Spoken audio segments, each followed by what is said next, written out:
Assalamualaikum warahmatullahi wabarakatuh, pemirsa. Pernyataan mantan Menkominfo Budi Ari mengenai adanya partai politik mitra judi online di DPR serta pengakuan dirinya yang mengatakan bahwa sengaja diframing oleh sejumlah pihak sontak memantik polemik besar di ranah politik nasional.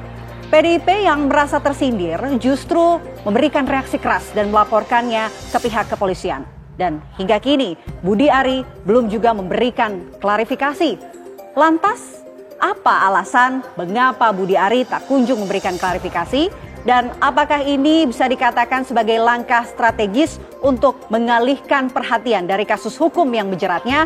Atau justru bisa jadi menjadi bumerang politik bagi sang menteri? Kita akan bahas kupas tuntas, pemirsa, dalam dialog Apa Kabar Indonesia Malam bersama saya, Vena Kintan. Dan saya Tiara Harap, pemirsa. Selain itu kami juga akan menginformasikan Polresta Sleman, Yogyakarta ini tengah mengamankan 3 orang yang terlibat dalam proses penggantian plat nomor mobil BMW milik Cristiano Tarigan, penabrak mahasiswa Fakultas Hukum Universitas Gadjah Mada hingga tewas. Seluruhnya akan kami hadirkan untuk Anda di Apa Kabar Indonesia Malam.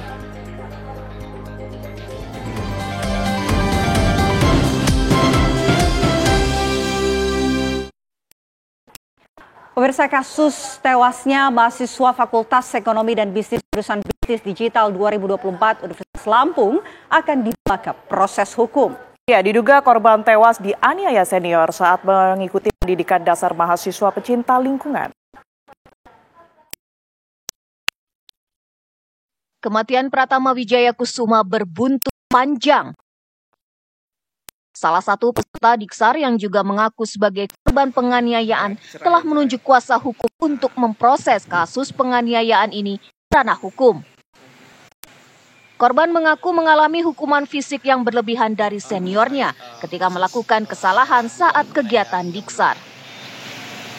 Salah satu peserta Diksar yang menjadi korban penganiayaan tak terima penganiayaan yang menimpanya dan berencana membawa kasus ini ke polisi untuk diproses secara hukum. Adinda ini sudah mengkuasakan pada kita. Ini artinya kalau dari Adinda ini itu ada kasus istilahnya penganiayaan di situ. Penganiayaan. Nah, jadi kami terus menggali karena ini kan ada korban jiwa nih, Pak. Korban jiwa yang atas nama Pratama Wijaya. Kan kita upayakan untuk proses hukum dilanjutkan karena kita akan bangun komunikasi dulu dari pihak keluarga korban dalam hal yang meninggal dunia, orang tua dari Muhammad Pratama Wijaya. Sebelumnya puluhan mahasiswa Fakultas Ekonomi Bisnis Universitas Lampung melakukan aksi demonstrasi di depan gedung Rektorat Universitas Lampung. Mereka menuntut rektor dan dekan Fakultas Ekonomi Bisnis bertanggung jawab atas kejadian tersebut. Peristiwa dugaan penganiayaan tersebut terjadi saat korban mengikuti pendidikan dasar organisasi kemahasiswaan mahasiswa ekonomi pecinta lingkungan Fakultas Ekonomi Bisnis Universitas Lampung pada 11 hingga 4 November 2024 lalu. Dari Bandar Lampung, Pujiansyah, TV One mengabarkan.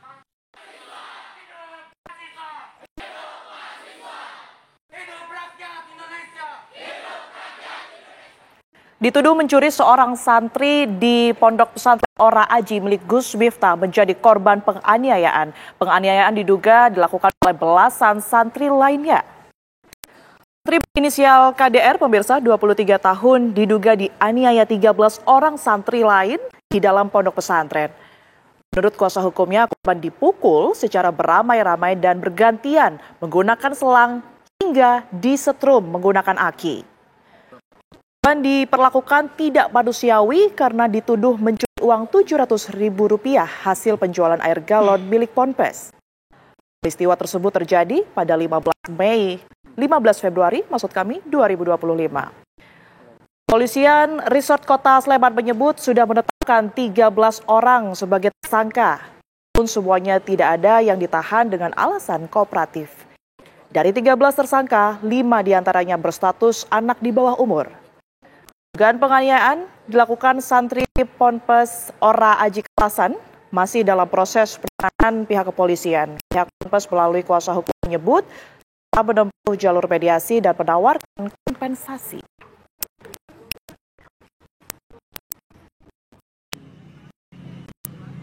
Sudah ada tersangka Pak yang sudah ya, tersangka 13 orang ya.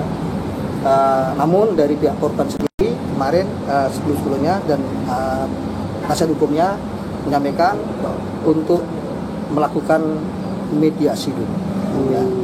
Karena salah satu beberapa pelaku juga di bawah umur ya. Kemudian beberapa kali sudah ada upaya mungkin mereka mediasi tidak ada ditemu sehingga mereka menyampaikan proses. Polresta Sleman Yogyakarta mengamankan 3 orang yang terlibat dalam penggantian plat nomor polisi di mobil BMW milik Cristiano Tarigan penabrak mahasiswa Fakultas Hukum UGM Argo Eriko Afandi di atas.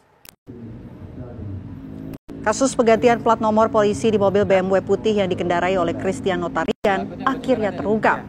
3 orang terlibat dalam penggantian plat palsu ini. Hal ini terungkap setelah polisi melihat rekaman CCTV yang terpasang di Polsek Ngaglik, Sleman. Pelaku berinisial IV pada Sabtu 24 Mei nekat mendatangi Polsek Ngaglik, Sleman dengan alasan ingin mengambil barang dari mobil Cristiano Tarigan yang disita polisi sebagai barang bukti.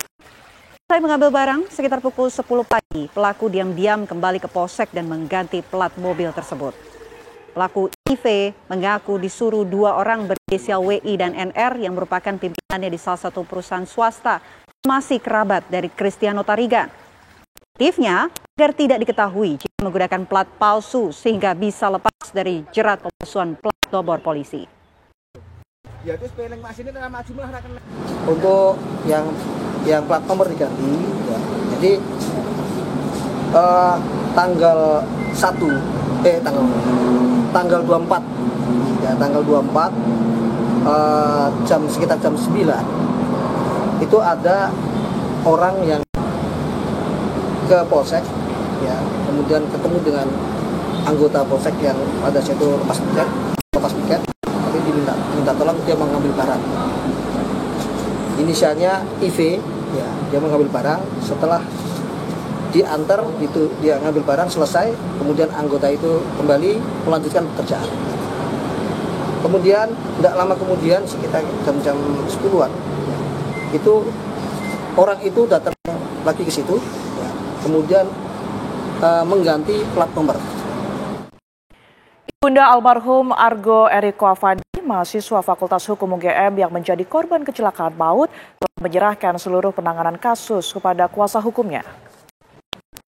Kepergian Argo meninggalkan duka mendalam bagi keluarga dan sahabat terdekat. Sampai saat ini pemirsa, Meliana masih merasa kehilangan yang mendalam atas kepergian putra yang dicintainya. Dia mengenang Argo sebagai sosok anak yang baik, pintar, penuh kontribusi terhadap orang-orang di sekitarnya. Harapannya kini hanya satu pemirsa, agar keadilan bagi anaknya tetap ditegakkan secara objektif dan transparan. Proses hukum bahwa saya sudah dikuasakan oleh tim kuasa hukum dari FKBH FH UGM. Jadi terkait proses hukum yang sedang berjalan, bisa langsung menanyakan ke kuasa hukum yang sudah diberikan oleh UGM. Sangat terharu pastinya. Ternyata semasa hidup almarhum Argo ini membawakan dampak efek dan bermanfaat sekali untuk teman-temannya. Pemirsa, Kejaksaan Agung menggeledah 2 tempat terkait dugaan korupsi pengadaan barang dalam program digitalisasi pendidikan di Kementerian Pendidikan, Kebudayaan, Riset dan Teknologi tahun 2019-2023. Ya, program digitalisasi pendidikan yang tengah diselidiki memakan anggaran negara hingga 9,9 triliun rupiah. Penyidik Kejaksaan Agung menggeledah 2 apartemen di Jakarta terkait dugaan korupsi program digitalisasi pendidikan di Kementerian Pendidikan, Kebudayaan, Riset dan Teknologi tahun 2019-2023. Penggeledahan itu dilakukan di 2 apartemen milik staf khusus Menteri Dikbudristek saat itu, Nadiem Makarim. Dari lokasi penggeledahan, penyidik Kejaksaan Agung menyita sejumlah dokumen, ponsel, dan laptop. Kepala Pusat Penerangan Hukum Kejagung, Harli Siregar, mengatakan kasus dugaan korupsi program digitalisasi pendidikan ini sejak 20 Mei 2025 statusnya meningkat menjadi penyidikan. Jadi itu merupakan penyidikan yang dilakukan oleh penyidik sebagai bentuk peningkatan status. Jadi yang selama ini statusnya masih penyelidikan, ya, tetapi sejak tanggal 20 Mei 2025 terhadap perkara ini sudah dinaikkan statusnya menjadi penyidikan. Ya, tentu penyidikan ini menjadi serangkaian upaya dari penyidik untuk membuat terang, ya, tindak pidana ini dan menemukan tersangkanya. Ya, nah kalau kita lihat dari sisi tempusnya itu di antara waktu 2019 sampai 2022, ya. Nah, terkait dengan pengadaan Chromebook, ya, yang nilainya, anggarannya sekitar 9,9 triliun lebih, ya, hampir 10 triliun. Harli kemudian menyatakan dalam perkara ini diduga ada persekongkolan atau pemufakatan jahat dari berbagai pihak.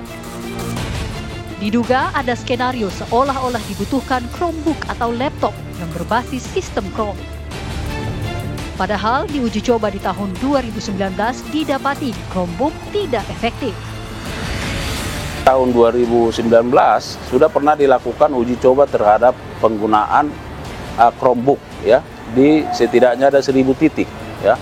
Tetapi dinilai itu kurang efektif. Kenapa? Karena dia berbasis internet. Nah, sementara kita tahu bahwa ketika itu di kita kan internetnya barangkali di semua daerah merata. Jadi kurang efektif. Nah, tetapi dalam pelaksanaannya analisa terhadap Chromebook itu tetap dilakukan, walaupun itu bukan menjadi hal yang dipertimbangkan, ya, sesuai dengan apa hasil uji coba tadi, ya, sehingga ini tetap dilakukan. Jadi kita melihat ada persekongkolan di sana, ada permufakatan jahat yang dilakukan oleh tentu pihak-pihak terkait yang akan terus digali, dicari siapa. Nah, sehingga Chromebook ini tetap diadakan. Program digitalisasi pendidikan yang tengah diselidiki ini memakan anggaran negara hingga 9,9 triliun rupiah. Jumlah itu terdiri dari 3,5 triliun rupiah dari satuan pendidikan dan 6,3 triliun rupiah dari dana alokasi khusus. Tim TV One mengabarkan. Sehingga Sabtu siang, ke-14 korban tewas longsor di Cirebon, Jawa Barat ini telah dimakamkan pihak keluarga masing-masing. Informasi tersebut akan kami hadirkan usai jeda. Anda kembali menyaksikan Apa Kabar Indonesia Malam, pemirsa. Hingga Sabtu siang, ke-14 korban tewas tambang longsor di Cirebon, Jawa Barat telah dimakamkan oleh pihak keluarga masing-masing. Suasana duka masih menyelimuti keluarga korban. Suasana duka masih menyelimuti keluarga salah satu korban tewas musibah tambang batu yang longsor di Cirebon, Jawa Barat. Salah satunya adalah keluarga almarhum Sarwa di Blok Tuntas, Desa Kenanga, Kecamatan Sumber, Kabupaten Cirebon, di mana keluarga tampak masih terpukul atas musibah longsor yang mengakibatkan salah satu keluarganya menjadi korban meninggal dunia. Sejak Sabtu dini hari, jenazah Sarwa sudah dimakamkan di tempat pemakaman umum desa setempat dan seluruh korban meninggal lainnya pada Sabtu siang sudah dimakamkan.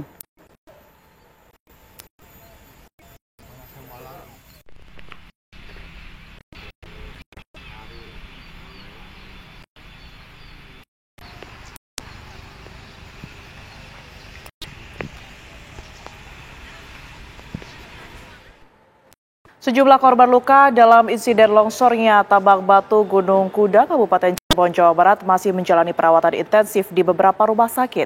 Sabtu siang, salah satu korban yang menderita luka cukup serius di bagian kaki akan harus diamputasi. Kapolda Jawa Barat Irjen Pol Rudi Setiawan menjenguk salah satu korban luka akibat longsor tambang batu Gunung Kuda di Rumah Sakit Mitra Plumbon, Kabupaten Cirebon. Petugas memastikan salah satu korban luka dalam insiden maut tersebut dalam penanganan medis yang baik. Korban menderita luka cukup serius pada bagian kaki hingga harus diamputasi. Sementara, saat ini petugas masih fokus melakukan pencarian terhadap para korban. Diduga masih ada 8 orang yang masih tertimbun material longsor batu, kerikil, dan tanah. Petugas pun telah mengerahkan 3 anjing pelacak untuk mempercepat proses pencarian. Meski fokus dengan penanganan pencarian korban, petugas juga tidak mengesampingkan proses penyelidikan. Sejumlah orang telah diperiksa untuk dimintai keterangan terkait longsornya lubang ini. Tadi pagi sudah Proses evakuasi atau pencarian terhadap korban hilang yang tertimbun longsor di kawasan pertambangan Gunung Kuda, Kabupaten Cirebon kembali dilanjutkan. Hingga saat ini, total 11 pekerja tambang masih belum ditemukan. Tim gabungan telah melakukan proses evakuasi lanjutan untuk mencari korban hilang akibat insiden longsor sejak pukul 7 pagi tadi. Ada sekitar 400 personil yang dikerahkan dari unsur TNI, Polri, Basarnas hingga para relawan. Proses pencarian dilakukan dengan membagi menjadi 2 sektor, yakni sisi timur dan sisi barat. Evakuasi ini dilakukan dengan memperhatikan langkah-langkah pengamanan yang ketat mengingat potensi longsor susulan masih cukup tinggi. Hingga hari ini sebanyak 14 korban ditemukan dalam kondisi meninggal dunia, sementara 11 lainnya masih dalam pencarian.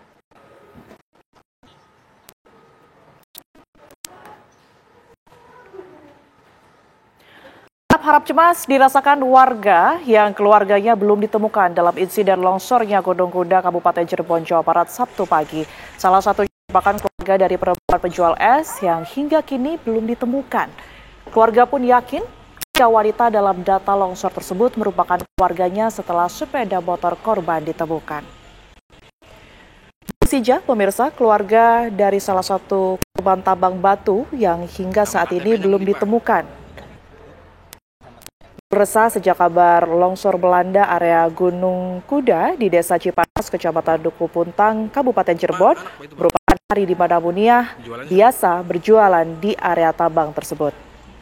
Dul meyakini jika perempuan yang hingga kini belum ditemukan itu merupakan adiknya Muniah. Terlebih, sepeda motor yang digunakan Muniah ditemukan berada di area tambang. Dul saat ini menanti proses pencarian yang dilakukan petugas gabungan terhadap 8 korban yang diduga masih tertimbun. Dengan harapan Muniah bisa ditemukan meski dalam kondisi apapun. Keluarga saya kan hilang, itu kebetulan yang korban perempuan diduga 80% itu adik saya. Ternyata udah ditemukan. Waktu itu lagi ngapain emang Pak di sana Pak? Jualan. Oh, lagi jualan. Pijon, apa gitu jualan keliling. Bang, saat itu lagi ngantar minuman apa gimana Pak? Iya, karena teman-temannya sudah ngantar minuman. Sampai saat ini belum ditemukan juga. Belum kembali. Belum kembali. Belum. Apa Pak dari harapan dari pihak keluarga sendiri Pak? Ya harapannya semoga masih selamat lah kalau dari pihak kami. Dan untuk mengupdate informasi terbaru dari Cirebon, kami ajak Anda pemirsa bergabung bersama rekan kami Prita Zega yang saat ini berada di RSUD AR Jawinangun, Ari Jawinangun. Selamat malam Zega. Informasi terbaru yang bisa Anda gambarkan bagaimana kondisi korban di sana? Selamat malam Vena dan juga pemirsa TVN. Informasi terbaru yang bisa kami sampaikan bahwa per hari ini 31 2025 ada 3 jenazah korban jiwa dari insiden longsor tambang batu Gunung Kuda ini telah berhasil dievakuasi di RSUD Arjawinangun, tempat kami saat ini mengabarkan, di mana tadi jenazah yang pertama ini tiba di sini menggunakan ambulans pada pukul 17:05 waktu Indonesia Barat, kemudian jenazah kedua tiba pada pukul 17:50 waktu Indonesia Barat, dan tidak lama setelah itu 10 menit kemudian pada pukul 18:00 waktu Indonesia Barat tibalah jenazah ketiga. Dan pada saat tadi ketiga jenazah ini tiba, tim DVL langsung melakukan pemeriksaan. Mereka membawa di dalam ruangan identifikasi begitu dan juga otopsi untuk mencari lebih tahu lagi baik dari antemortem dan juga postmortem dari para jenazah untuk diberikan nanti kepada keluarga yang pihak keluarga dari para korban. Dan tadi di antara 3 jenazah yang tiba di sini ada 1 jenazah yang sudah berhasil diidentifikasi. Ini juga perhatian buat keluarga yang mungkin merasa kehilangan, yang bernama Sakira bin Jumair, laki-laki berusia 44 tahun, warga desa Cikesal, Kecamatan Gempol, Kabupaten Cirebon. Itu tadi salah satu jenazah. Ini adalah jenazah pertama yang berhasil ditemukan hari ini di TKP tambang longsor, dan 2 jenazah lainnya masih dalam proses identifikasi begitu. Dan artinya dengan penemuan 3 jenazah ini, artinya total dari semua jenazah yang menjadi korban jiwa dalam insiden longsor tersebut berjumlah 17 orang. Dengan tadi kita perhatikan bahwa ada 11 orang yang masih tertimbun, artinya ini berkurang menjadi 8 orang yang juga masih tertimbun di dalam longsor tambang batu Gunung Kuda. Yang artinya kami simpulkan, Vena, dari keseluruhan per hari ini ada 17 jenazah yang sudah berhasil dievakuasi dan saat ini tengah diidentifikasi yang ketiganya, dan ada 8 orang lagi yang kemungkinan masih tertimbun di dalam longsor tambang batu Gunung Kuda. Dan informasi yang kami dapatkan tadi sekitar pukul 17:30 waktu Indonesia Barat, pencarian ini dihentikan dan akan dilanjutkan besok lagi pukul 7 pagi. Dan selain jenazah yang sudah berhasil dievakuasi di sini, ada juga beberapa jenazah korban selamat ataupun korban luka-luka. Bahkan salah satu diantaranya adalah satu orang yang diharuskan untuk amputasi karena mengalami luka yang sangat serius di bagian kaki. Dan 4 lainnya juga sedang mendapatkan perawatan yang intensif di Rumah Sakit Sumber Horib. Demikian, kembali ke Anda, Vena. Rita Zega melaporkan langsung dari Rumah Sakit Arjawinangun. Terima kasih, selamat bertugas kembali. Pemirsa, Gubernur Jawa Barat Deddy Mulyadi datangi lokasi longsor tambang batu Gunung Kuda, Kabupaten Cirebon, Jawa Barat Sabtu siang. KDM sempat bertemu dan berdialog dengan keluarga korban yang hingga kini belum ditemukan. Gubernur Jawa Barat tersebut melihat langsung area tambang yang memakan 4 korban jiwa dan 11 belum ditemukan. Bahkan, KDM sempat berjumpa dan berdialog dengan warga yang kerabatnya hilang belum ditemukan. KDM mengatakan jauh sebelum longsor ini merenggut banyak nyawa, dirinya sudah mengingatkan kepada pengelola agar menghentikan aktivitas pertambangan di Gunung Kuda. Namun hal tersebut tak diindahkan dan justru terus dilakukan. Di mana? Yang pertama, kalau meninjau, saya sudah 3 tahun yang lalu sudah datang ke sini. Waktu saya masih anggota DPR RI, saya sudah meminta sama pengelola untuk dihentikan. Karena saya waktu itu sudah punya feeling, ini memiliki resiko tinggi dan cara kerjanya tidak memenuhi standar keamanan sebagai pengelola tambang. Jadi 3 tahun yang lalu sudah saya ingat. Kemudian pemerintah Provinsi Jawa Barat memang pada tahun ini mengevaluasi melakukan moratorium terhadap seluruh. Pemirsa, pernyataan Budi Ari mengenai adanya partai politik mitra judi online di DPR sontak memantik polemik besar di ranah politik nasional. Sampai saat ini belum juga ada klarifikasi dari pihak Budi Ari. Apa alasan mengapa Budi Ari belum memberikan klarifikasi? Kita akan kupas tuntas, pemirsa, selengkapnya dalam dialog Apa Kabar Indonesia Malam sesaat lagi.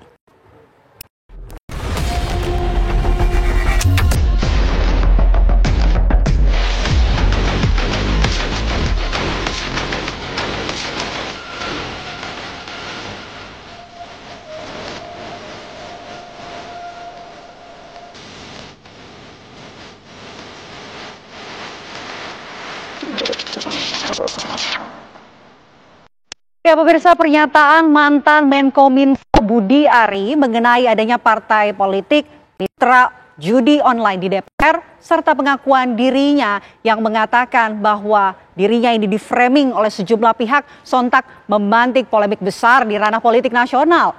PDIP yang merasa tersindir justru reaksi keras dan melaporkannya ke pihak kepolisian. Sampai saat ini belum juga ada klarifikasi dari pihak Budi Ari. Publik pun bertanya-tanya, pemirsa, apa alasan mengapa Budi Ari belum memberikan klarifikasi dan apakah ini bisa dikatakan sebagai langkah strategis untuk mengalihkan perhatian dari kasus hukum yang menjerat dirinya, atau justru bisa jadi menjadi bumerang politik bagi sang menteri? Kita akan kupas tuntas, pemirsa, dalam diskusi Apa Kabar Indonesia malam hari ini bersama dengan sejumlah narasumber yang sudah hadir di studio TV One. Saya akan sapa satu persatu. Di sebelah kanan saya Bang Ansi Lema selaku juru bicara PDI Perjuangan. Selamat malam, Bang Ansi. Selamat malam, Vena.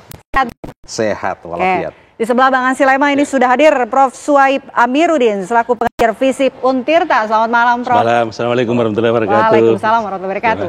Di sebelah Prof ini juga sudah hadir ada Pak Silas Dutu selaku Kabitkum DPP Projo. Selamat malam. Selamat malam. Selamat malam Pak Silas. Selamat malam. Sehat Pak Silas? Puji Tuhan sehat. Oke. Awalnya saya mau langsung tanya dahulu ke pihak PDIP. Ini kan sejumlah kadernya laporkan Budi Ari begitu. Dasar laporannya apa? Apakah sebetulnya pengen adanya klarifikasi dari Pak Budi Ari atau apa? Kami merasa difitnah secara institusi. Mengapa? Karena menuduh tanpa bukti, tanpa dasar yang kuat disertai dengan fakta-fakta, itu artinya fitnah. Dan fitnah itu keji, tidak terhormat, dan saya kira siapapun yang difitnah, itu pasti akan menuntut klarifikasi. Dan fitnah ini kan tujuannya adalah untuk melakukan karakter assassination, untuk merusak citra dan juga reputasi dari pihak yang fitnah. Dan pasti fitnah itu tidak benar, kabar bohong. Maka kami, kemudian kebutuhan kami yang utama adalah minta klarifikasi dari yang bersangkutan atas pernyataan yang sudah tersebar ke publik ini. Kita tahu bahwa apa yang disampaikan beliau itu harus bisa dipertanggungjawabkan. Kami prihatin karena pernyataan itu dikeluarkan oleh seseorang dalam posisi yang sangat terhormat. Dalam hal ini adalah Menteri di Kabinet Presiden Prabowo Subianto.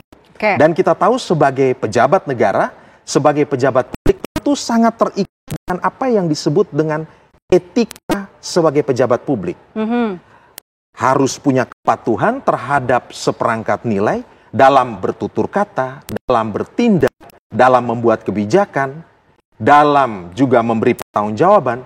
Karena apa yang merupakan pernyataan dan juga sikap itu akan menimbulkan dampak depan publik. Oke, itu alasannya untuk bisa meminta klarifikasi begitu dari Budi Ari.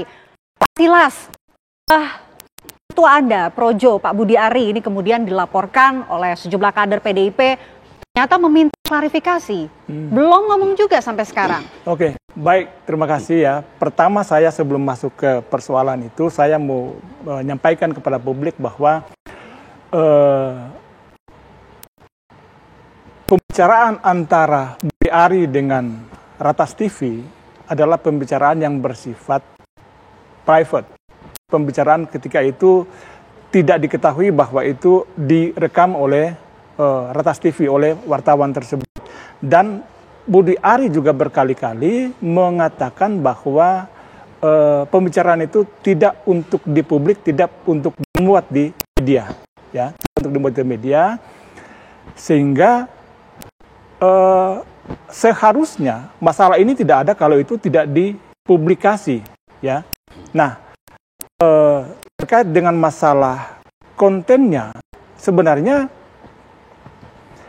bukan karena Budi Ari tidak menghormati, tidak menghargai PDIP, tetapi justru beliau sangat menghargai, sangat menghormati, saya sangat menghargai, sangat menghormati PDIP, sehingga karena itu beliau mengatakan jangan dipublikasi. Oke, jadi tapi klarifikasi apa yang ketika dikatakan oleh Pak Budi itu berarti benar atau bagaimana?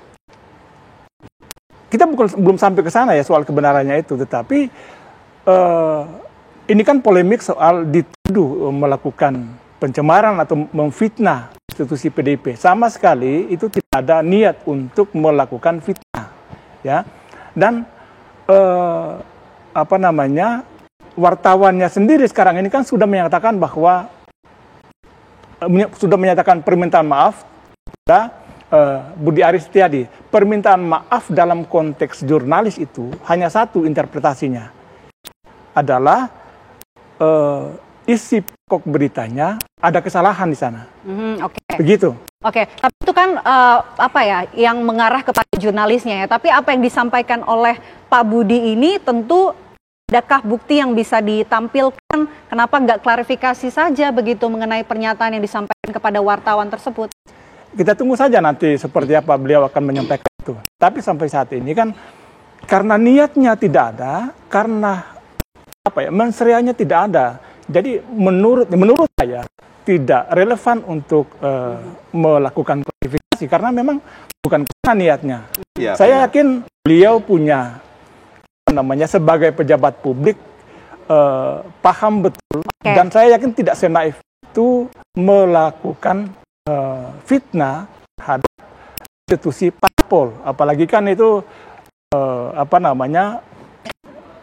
pilar demokrasi. Saya kira tidak senaif itu. Bang Ansi Lema. Ya, kalau kita lihat judul pertikaian, bagi kami ini bukan soal pertikaian politik, tetapi ini sudah menyangkut kehormatan, sudah menyangkut harga diri, sudah menyangkut nama baik, reputasi, dan arwah partai kami PDI Perjuangan. Kalau tadi disampaikan bahwa ini adalah sesuatu yang bersifat privat, hari-hari ini kita melihat bahwa ini dia sudah meluber ke ranah publik begitu. Kami tidak tahu ini bagaimana proses amplifikasinya dan penyebarannya seperti apa, tapi hari ini sesuatu yang dikatakan tadi privat, itu hari ini tuh sudah tersiar meluas ke publik. Saya kira Vena dan juga kita semua, Prof, tentu sangat memahami apa itu yang namanya publik, apa itu yang namanya privat. Kami pun mendengar, mengetahui persis, itu kan berarti sifatnya privat. Tetapi karena ini sudah menggelinding menjadi sebuah informasi dan dikonsumsi oleh publik, disebarluaskan oleh berbagai kanal, maka kami yang difitnah, ya, menuntut sikap satria, be a gentleman, Budi Ari, untuk memberikan klarifikasi, memberikan penjelasan terkait dengan apa yang disampaikan oleh beliau. Dan sebenarnya Ketua DPP kami, Ibu Puan Maharani, sejumlah anggota Komisi 6 DPR RI dari fraksi PDI Perjuangan dalam rapat kerja bersama Budi Ari itu sudah menyampaikan, meminta klarifikasi dan menyertakan bukti dan juga dari fakta. PDIP ingin minta klarifikasi dan juga menyertakan bukti begitu. Prof, silakan direspon. Ini kita nggak mau semakin panjang begitu. Iya benar. Jadi memang perlu digarisbawahi bahwa pejabat negara itu merupakan pejabat publik juga ya. Jadi ketika ingin menyampaikan sesuatu di dalam, baik dalam ruangan, walaupun di luar ruangan, ataupun mungkin barangkali di sektor-sektor di mana sering beliau berkomunitas, itu ketika ada pernyataan yang disampaikan itu harus betul-betul disaring dengan baik. Karena bagaimanapun hal-hal yang sifatnya kecil itu bisa menjadi besar karena beliau publik, ya. Apalagi Pak Budi Ari ini kan sebenarnya orang yang saya kira selama ini sangat tenar lah ya. Dari misalnya dari kabinet ke kabinet, baik dari Pak Jokowi muncul, kemudian di Pak Prabowo juga sekarang muncul. Jadi artinya dia itu sebagai pejabat publik harus lebih menyaring, dan ketika ingin menyampaikan komunikasi di publik masyarakat itu harus betul-betul melihat secara terbuka, ya, bahwa saya ini merupakan pejabat publik yang setiap hari itu disorot. Dan setiap hari selalu harus menjaga marwah ketika dalam menyampaikan program-program atau menyampaikan statement dalam masyarakat. Nah, ada satu teori yang perlu supaya dalam hal ini ada namanya teori keresahan kelompok. Ya, jadi dalam teori keresahan kelompok dalam sosiologi itu ada 3 poin. Yang pertama karena dia merasa gelisah, kemudian dia merasa bahwa ini dalam hal kelompok saya ini ada semacam keresahan muncul, dan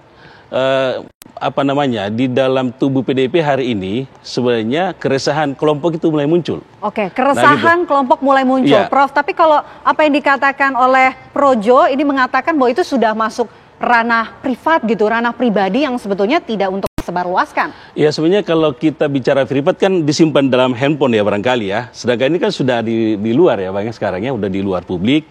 Jadi memang awalnya privat. Makanya saya selalu mengatakan bahwa pejabat publik atau pejabat negara ketika berkomunikasi dengan siapapun, baik dalam komunitasnya maupun di masyarakat secara luas, itu harus berhati-hati gitu. Nah makanya dalam teori keresahan sosial mengatakan ada kekhawatiran. Ini kan khawatir nih. Jadi PDIP ini khawatir dianggap tidak merespon. Juga Pak Budi Ari sekarang ini khawatir juga ketika direspon akan menjadi besar. Nah, solusinya yang terbaik sekarang kalau menurut saya dalam tema pertikaian ini, dalam teori sosiologi kalau ada ya, maka yang perlu dibangun adalah islah sebenarnya. Misalnya islahnya itu klarifikasi, mungkin begitu ya. Nah, seperti disampaikan tadi Prawojo, bahwa sebenarnya ini beliau sudah mengklarifikasi kepada media. Nah, persoalannya sekarang adalah keresahan-keresahan yang muncul itu kan di tubuh PDIP. Harusnya barangkali Pak Budi Ari juga menyampaikan permohonan maaf kepada PDIP. Ya, tetapi sekarang berproses nih. Nah, pertanyaan yang muncul sekarang adalah apakah pernyataan itu benar atau tidak? Nah, kalau pernyataan benar atau tidak kan tergantung dari Pak Budi Ari aja. Beliau yang menyampaikan itu. Dan atau misalnya PDIP sekarang sudah menyerahkan kepada proses hukum, misalnya nanti kepolisian akan membuka itu apakah benar atau tidak ketika misalnya Pak Budi Ari dipanggil oleh kepolisian lalu dia menyampaikan bahwa itu benar apa tidak. Nah, mungkin suatu saat nanti apakah privat atau publik, tapi sekarang sudah masuk dalam ranah publik kalau menurut saya. Ini sudah masuk ranah publik. Bang Ansi, ini sarannya ini kalau misalnya sudah klarifikasi terus kemudian Pak Budi Ari diajak bertemu dengan PDIP, sudah siapkah? Nah, nanti ya kita akan jawab usai jeda. Apa kabar Indonesia malam akan kembali untuk Anda sesaat lagi bersama kami. Kita kembali menyaksikan Apa Kabar Indonesia malam. Kita lanjutkan diskusi kita, Bang Ansi Lema. Kalau tadi kata Prof, ini mungkin saja bisa terjadi pertemuan begitu setelah klarifikasi dan mediasi ini terjalin. Kalau diajak ketemu, mau nggak untuk memaafkan gitu? Iya, Vena. Rekonsiliasi dilakukan sebelum ada klarifikasi. Lalu apa yang mau direkonsiliasikan begitu? Ditunggu klarifikasi dulu. Harus ada klarifikasi, ya. Put all things on the table. Kita letakkan persoalan ini betul-betul di atas meja secara transparan, sehingga kita bisa lihat secara bersama. Kalau klarifikasi sudah dilakukan, baru kemudian kita menuju kepada tahapan selanjutnya, seperti yang ditawarkan oleh Prof tadi. Tentu baik saja, kita juga tentu diharapkan bisa menciptakan iklim politik yang kondusif bagi proses pembangunan bangsa. Tetapi saya juga ingin menegaskan bahwa jangan melempar batu sembunyi tangan. Berani berbicara, harus berani mempertanggungjawabkan apa yang disampaikan itu. Dan itulah esensi kenapa kami meminta dilakukan klarifikasi dengan disertai dengan bukti dan juga fakta. Dan ingat, saya menggarisbawahi yang Prof katakan. Pejabat publik ini dituntut dalam tanda petik lebih peka, lebih jeli dalam bersikap, dalam bertutur kata, karena dampaknya itu akan meluas ke hadapan publik. Oke, jadi mediasi bisa terjalin kalau sudah klarifikasi. Sampai sekarang klarifikasi belum ada. Kenapa sih butuh waktu lama belum klarifikasi?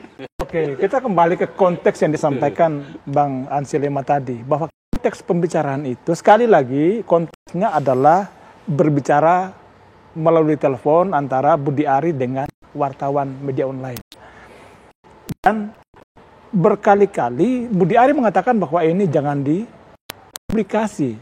Konteksnya itu bukan berbicara ke publik. Sebagai pejabat publik juga beliau sadar dengan itu. Sehingga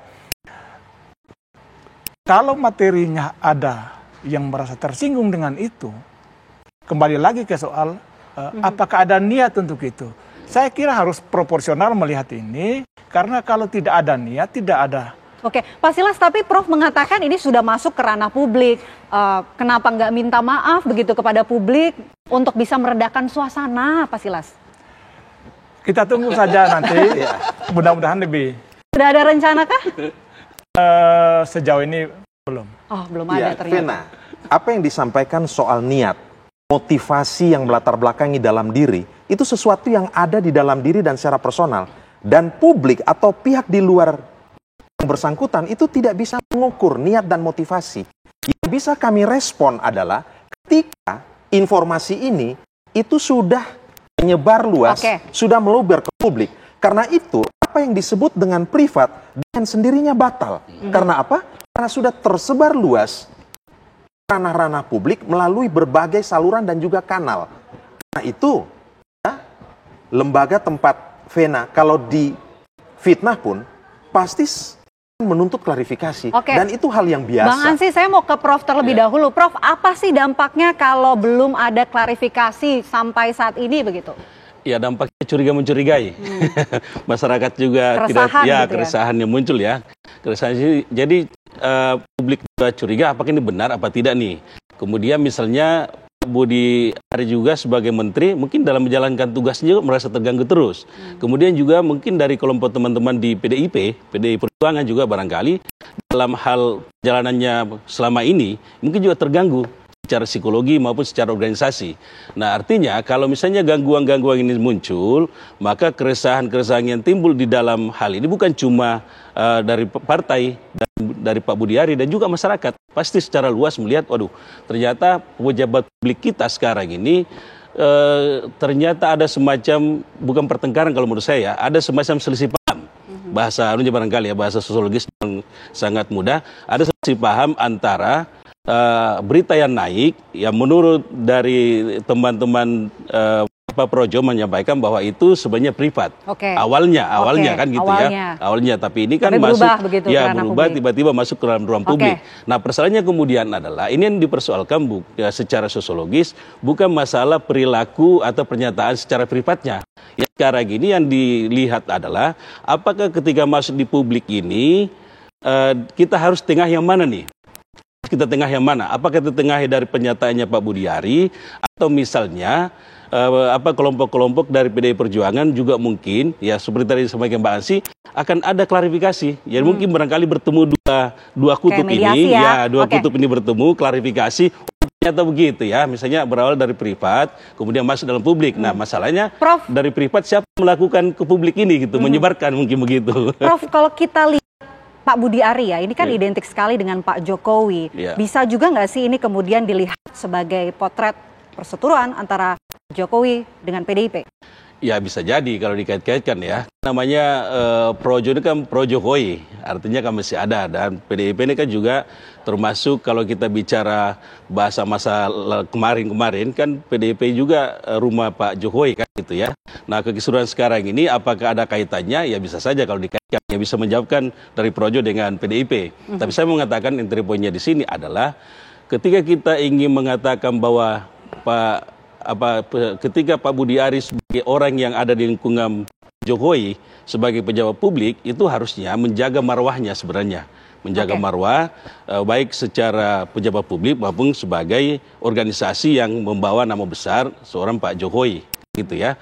Nah, misalnya menyadari membawa nama besar ini harusnya memang perlu semacam komunikasi yang lebih intens antara kelompok-kelompok Projo mungkin di sini dengan Pak Budi Ari. Karena jangan sampai Pak Budi Ari sebagai ketua umum juga berjalan dengan sendiri tanpa melibatkan kelompok-kelompok komunitas yang besar di dalam Projo ini. Nah, yang jadi masalah kalau misalnya tidak sinkron di sini, satu yang membuat pernyataan, kemudian kelompok-kelompok yang lain merasa tidak dilibatkan. Saya mau Pak Silas untuk bisa merespon. Sebenarnya ini juga bisa diartikan sebagai potret adanya pertemuan antara Jokowi bersama PDIP atau enggak? Tidak sejauh itu saya kira ya, karena konteks pembicaraan pada waktu itu adalah beliau mencoba untuk mengklarifikasi isi berita yang ditulis oleh media online. Jadi konteksnya adalah media online memuat berita yang memframing Budi Ari menerima jatah keamanan judi online 50% itu. Di situ sebenarnya. Lantas kenapa menyebut PDIP dalam perbincangan itu? Saya kira bukan soal kembali lagi soal konteks dan niatnya di situ tidak ada sama sekali untuk memfitnah, sehingga apa yang harus diklarifikasi kalau niatnya saja tidak ada. Dan kawan-kawan dari PDIP juga saya pikir lebih proporsional untuk melihat ini sebagai tidak semata-mata karena tindakan atau ucapan dari Budi Ari, tidak ada niat. Tidak ada niat, tapi seperti yang dikatakan Prof, publik jadinya resah begitu dengan apa yang terlontar dikatakan oleh Pak Budi Ari. Kenapa nggak klarifikasinya biar selesai gitu? Ya, benar. Tapi yang mengangkat ke publik ini yang menyebabkan terjadi polemik sekarang ini kan bukan Budi Ari. Bukan Budi Ari. Tapi subjek utamanya kan Budi Ari. Gimana Pak Silas? Kalau begitu silakan Bang Ansi. Jadi ini mungkin perlu kita letak soalannya ya. Harus saya tegaskan bahwa nama yang bersangkutan muncul dalam dikaitkan dikaitkan dengan kasus judi online dan seterusnya. Ini kan muncul dalam persidangan dan merupakan dakwaan dari jaksa penuntut umum. PDI Perjuangan itu sama sekali tidak ikut-ikutan dan tidak tahu apa-apa. Tetapi tiba-tiba kemudian kami difitnah, tuduh tanpa bukti. Nah, itulah yang kami ingin meminta penjelasan, meminta klarifikasi. Dan ini dampaknya meluas. Dampaknya adalah apa juga? Hari ini sebagai Menteri Koperasi, Pak Budi Ari itu harusnya fokus untuk menjalankan visi Presiden Prabowo Subianto. Salah satu yang sangat penting itu adalah mensukseskan program Koperasi Desa Merah Putih itu. Dan bisa kembali ke tugasnya kalau sudah klarifikasi begitu. Memproduksi narasi-narasi yang tidak kondusif bagi proses pembangunan tentu akan berdampak kepada efektivitas kerja pemerintahan Presiden Prabowo. Saya sudah dapat poinnya. Kan begitu? Ya. Belum lagi kalau kita bicara, ada juga pernyataan yang menyinggung mitra atau rekan pembantu Presiden di dalam. Nah, berarti kan ini publik bisa membaca seolah-olah ada tidak solid di dalam, kan begitu? Publik akan membaca seperti itu. Jadi, apa yang dikatakan Prof tadi benar. Pejabat publik itu dituntut lebih dalam berucap dan juga dalam bersikap. Karena dampaknya itu bisa secara internal dan dampaknya lebih luas kepada masyarakat. Baik, Pak Silas, mungkin bisa direspon apa yang dikatakan oleh Bang Ansilema? Iya, Bang Ansilema ya, kembali saya sampaikan, ya ini konteks pembicaraan itu bukan untuk dipublikasi ke umum, dipublikasi keluar. Kayak ranah privat lagi. Ini masih tetap pada soal kedua orang ini yang berbicara. Jadi niatnya itu yang harus dilihat. Apakah niatnya memfitnah atau tidak? Karena berkali-kali untuk menjaga kehormatan PDIP, Budi Ari mengatakan jangan dikutip off the record, ya, off the record. Dan hari ini wartawan yang mengutip itu kan sudah menyatakan permintaan maaf, ya. Saya bilang tadi bahwa permintaan maaf dalam konteks etik jurnalistik itu adalah artinya ada kesalahan pada substansi pokoknya. Niatnya nggak ada tapi terucap, Pak Silas. Niatnya nggak ada tapi terucap. Nah, kalau tidak ada niatnya? Niat itu ada dalam hati dan itu kita tidak bisa mengukurnya.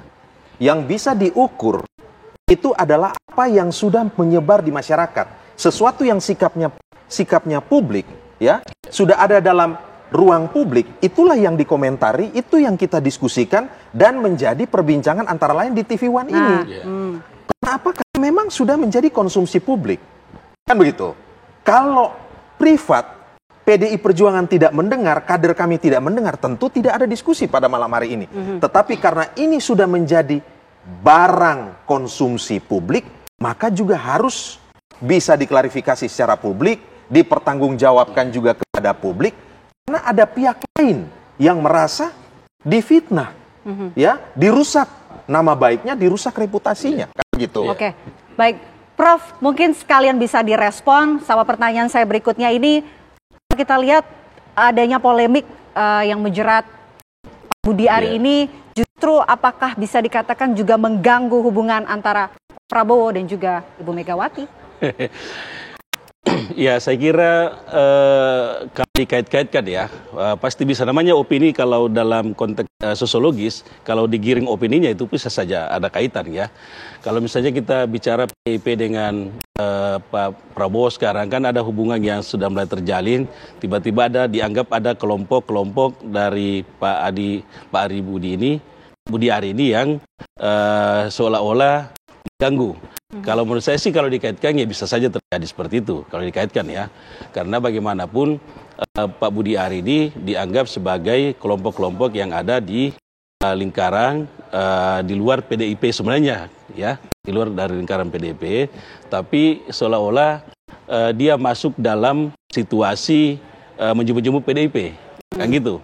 Nah, ini kan menyebutnya PDIP inilah yang menjadi pertanyaan besar sekarang ini. Ya, karena disebutkan itu. Sebenarnya barangkali tidak disebutkan, ya seperti tadi Bang Si bilang, sebenarnya tidak disebutkan nggak ada masalah. Nah, ini masalahnya adalah yang harus ditanya kenapa Pak Budi Ari sudah terucap begitu ya? Terucap itu sebenarnya harus diklarifikasi. Kalau dari Prof bilang bisa aja gitu mengganggu hubungan antara Pak Prabowo dan juga Bu Megawati, apalagi Pak Budi Ari ini masih dalam pemerintahan dari Pak Prabowo. Direspon Pak Silas, usai jeda, kami jeda terlebih dahulu. Pemirsa, Apa Kabar Indonesia Malam akan kembali untuk Anda sesaat lagi. Kembali menyaksikan Apa Kabar Indonesia Malam. Pertanyaan menggantung ya kepada Pak Silas tadi. Ada kekhawatiran bahwa polemik dari Pak Budi Ari ini bisa mengganggu hubungan antara Pak Prabowo dan juga Megawati. Responnya? Saya kira tidak sampai sejauh itu, karena ini bukan persoalan yang harus dibawa ke ranah publik dan tidak ada sama sekali niat. Ya, tidak ada sama sekali tujuan untuk membuat masalah ini menjadi sebuah polemik di masyarakat, sehingga saya pikir tidak terlalu berdampak jauh terhadap masalah. Tapi kalau kata Prof, bisa saja begitu mengganggu hubungan baik antara Pak Prabowo dan juga Bu Megawati dengan adanya polemik ini. Ya siapa saja mengatakan itu kan ya sah-sah saja kan, sah-sah saja, tetapi tidak sampai sejauh itu saya pikir. Ini kan kecuali kalau memang ada niat untuk melakukan fitnah, ada niat untuk mau menjelek-jelekan, mungkin itu akan ke sana. Tetapi kalau pembicaraannya adalah pembicaraan yang bersifat privat, yang tidak ada menyerang siapa-siapa sebenarnya. Karena secara substansi juga kita harus jujur juga, tidak setajam misalnya yang disampaikan Bang tadi bahwa kita memfitnah, Budi Ari memfitnah, tidak begitu juga. Tidak sejauh itu dan juga tidak ada niat. Kalau dari PDIP melihatnya bagaimana? Apakah bisa mengganggu hubungan antara Pak Prabowo dan juga Bu Mega? Terlalu simplistis ya. Kenapa, Bang? Hanya sekedar pernyataan begini kemudian membuat hubungan antara kedua tokoh, Pak Prabowo dan juga Ibu Mega, renggang. Kalau kita buka sejarah, hubungan antara keduanya sudah sangat panjang. Bahkan 2009 itu pernah berduet sebagai capres dan cawapres. Dan kami mengenal Pak Prabowo sebagai sosok politisi yang menjalankan politik silaturahmi. Membangun jembatan, bukan membangun tembok. Mestinya visi dan orientasi politik membangun jembatan, membangun politik silaturahmi ini juga diikuti oleh para menteri yang adalah pembantu presiden. Bukan mengeluarkan narasi-narasi yang justru potensial atau rentan memicu terjadinya ketegangan dan pertikaian. Tapi ternyata Pak Prabowo itu kenyataannya Pak Budi Ari menyebut nama PDIP. Ya, disitulah kemudian kami ingin meminta klarifikasi karena kami ini korban. Ya, nama kami dicemarkan. Ini menyangkut marwah dan kehormatan partai kami. Begitu. Walaupun menterinya dari Pak Prabowo ini menyenggol PDIP, hubungan antara Pak Prabowo dan Bu Mega tidak akan renggang begitu atau terganggu begitu? Jadi Pak Prabowo ini ibarat leader, konduktor yang memimpin sebuah orkestrasi. Di dalamnya ada banyak menteri. Maka kami berharap kabinet Presiden Prabowo ini pertama-tama itu harus betul-betul menunjukkan loyalitas tunggal mutlak kepada Presiden Prabowo. New era has already come. Dan hari ini presidennya adalah Pak Prabowo Subianto. Dari loyalitas ini akan memunculkan yang namanya soliditas, kohesivitas, kekompakan, soliditas yang pejal antar kabinet, antar presiden dan pembantunya, atau antara menteri, wakil menteri, Menko, ini harus betul-betul solid. Kalau loyalitas ada, soliditas sudah tercapai, akan mendorong pada efektivitas kerja. Nah, ini adalah tantangan yang harus dipenuhi oleh kabinet ini. Itu adalah tantangan yang harus dipenuhi kabinet ini. Prof, mungkin bisa direspon. Kalau respon dari Pak Silas nih belum ada rencana untuk klarifikasi, kemudian mediasi. Kalau tidak juga kunjung klarifikasi, ini dampaknya akan seperti apa sih? Ya, secara kalkulasi sosiologi kan pasti terjadi polemik terus ya. Karena bagaimanapun ini sudah masuk dalam ruang publik. Saya kira sudah masuk di handphone, ya, sudah masuk di media-media sosial kan gitu ya. Dan ini menjadi perbincangan yang saya kira akan panas. Ya seperti tadi Bang Ansi bilang bahwa ini tidak ada kaitan dengan misalnya Prabowo dengan Ibu Mega sebagai pimpinan PDIP. Kalau ini misalnya tidak diselesaikan secara cepat, ini kan bisa saling curiga kan gitu ya. Apakah betul nggak ini PDIP juga merasa terganggu ya? Pasti terganggu secara ada keresahan-keresahan sosial. Ya mungkin juga teman-teman Projo secara kelompok juga merasa bahwa sebenarnya kami tidak melakukan itu. Cuma ada kelompok-kelompok tertentu yang men-share ke publik. Nah ini kan Projo juga resah nih. Nah kalau kedua keresahan ini muncul, mungkin yang lebih bagus dilakukan adalah ya mari saling mengklarifikasi. Klarifikasi, mediasi begitu ya untuk selesai. Iya, seperti. Tapi kalau Prof bisa menebak itu, bagaimana kemudian Pak Prabowo melihat situasi ini? Ya saya kira Pak Prabowo termasuk orang negarawan ya. Beliau itu selalu melihat, kalau saya lihat selama ini, selalu menyampaikan bahwa kita harus membangun bangsa ini secara bersama-sama. Ya, seperti tadi sampaikan dari teman PDIP bahwa Pak Prabowo itu selalu melihat masa depan Indonesia lebih maju. Nah, persoalannya kemudian adalah kalau ada hal-hal yang isu-isu publik seperti ini, itu juga harus mungkin segera direspon oleh dua kutub yang bermasalah ini. Gitu. Jangan sampai hal-hal seperti Presiden turun tangan. Gitu loh ya. Respon itu kan sudah kami tunjukkan. Iya kan gitu. Meminta klarifikasi. Nah, sudah. Tinggal dari pihaknya. Tetapi tinggal dari sebelah sana yang menyampaikan itu begitu. Ya, tapi terus terang menteri-menteri ini, Pak Budi Ari kita harus proporsional juga, Pak. Kita harus proporsional juga. Kita meminta orang untuk melakukan klarifikasi itu, tetapi tidak ada niat sama sekali untuk melakukan itu. Tapi kan sudah terucap, Bang. Sebenarnya biar tidak berlarut-larut dan bergulir panjang, tinggal klarifikasi dan minta maaf ke publik. Kan sudah masuk ranah publik, kata Prof. Yang membawa masalah ini ke publik, yang mencoba mengaplikasi masalah ini menjadi melebar ke publik kan bukan Budi Ari. Tapi terucap oleh Pak Budi Ari. Iya terucap, memang terucap, tetapi bukan berarti bahwa itu tujuannya untuk memfitnah. Kawan-kawan PDIP juga harus proporsional melihat itu. Saya pikir begitu. Oke, tidak ada niat. Pak, tapi tidak ada niat. Sebetulnya mengucapkan itu untuk apa sih? Mengucapkan menyinggung begitu kan nama PDIP. Pembicaraan berdua antara wartawan dengan Budi Ari. Oke. Kenapa nggak kemudian ya itu selain klarifikasi bertemu begitu dengan PDIP, karena kan kalau kita lihat di publik statement dari Pak Budi Ari ini tonnya negatif gitu. Silakan Pak Silas. Iya, saya pikir tidak masalah untuk pertemuan-pertemuan seperti itu. Cuman ya, apakah kemudian permintaan klarifikasi itu kemudian menjustifikasi bahwa ada niat, ada tujuan yang mencemarkan atau memfitnah, ini kan juga harus kita dudukan persoalannya. Tidak semata-mata meminta klarifikasi atau klarifikasi kemudian kita justifikasi itu sebuah kesalahan. Jadi kalau duduk bersama bareng PDIP untuk membahas hal ini, bagaimana? Ada rencanakah dalam waktu dekat? Sementara ini sih belum ada rencana, tetapi saya pikir peluang untuk ke sana itu selalu terbuka. Peluang selalu ada, walaupun belum ada rencana, Bang Ansi. Ya, kalau mendiamkan itu bisa dibaca oleh publik, itu seolah-olah itu benar. Karena itu kami memberi kesempatan untuk melakukan klarifikasi disertai dengan bukti-bukti. Tetapi poinnya begini, ya, membantu Presiden, para menteri ini fokuslah bekerja, buat legacy, ukir prestasi gitu loh. Jangan mendistorsi kerja-kerja ini dengan pernyataan-pernyataan yang sebenarnya memberatkan Presiden Prabowo Subianto juga. Pak Presiden itu membangun politik silaturahmi untuk bersama-sama kita bergotong royong membangun bangsa. Nah, visi dan orientasi kerja Presiden Prabowo ini juga harus bisa diikuti, dipatuhi oleh menterinya. Nah, Pak Budi Ari ini presidennya tuh siapa hari ini? Kan begitu. Pak Prabowo. Prof, mungkin direspon. Ini katanya kalau diam berarti benar. Seperti apa? Ya, memang gini, Mbak. Kalau dalam teori pendekatan ya sifatnya ini ya, bahwa semakin sering dimunculkan di publik ya, sosiologis, maka masyarakat bisa saja mengatakan bahwa itu benar. Ya kan gitu ya.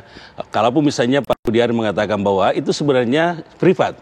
Ya saya setuju dengan kawan dari PDIP tadi bahwa memang harus segera menyampaikan itu. Kayak gitu.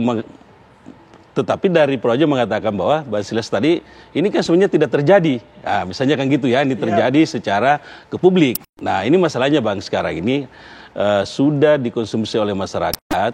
Khawatirnya ini makin luas, makin luas, makin panjang, dan itu bisa dua institusi yang akan menjadi polemik besar di tubuh PDIP dengan tubuh Projo.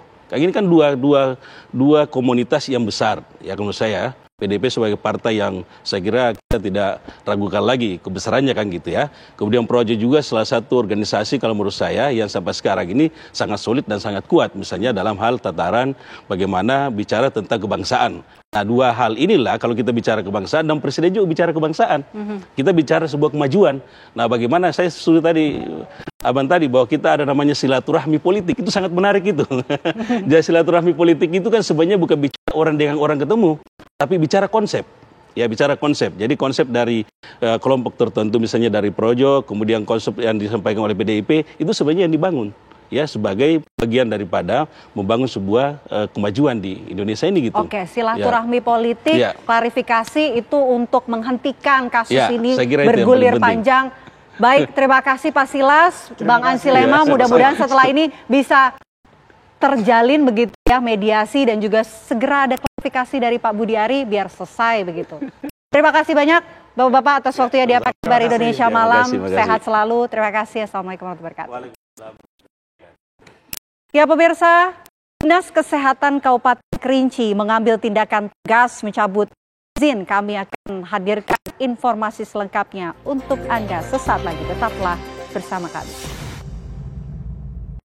Kembali di Apa Kabar Indonesia Malam, pemirsa, diduga minim lampu penerangan, bus Sugeng Rahayu melindas seorang pejalan kaki sebelumnya tertabrak pengendara sepeda motor di Jalan Raya Ngawi, Magetan, Jawa Timur. Akibat kecelakaan ini, pejalan kaki tewas di lokasi kejadian, sementara 2 pengendara sepeda motor luka-luka.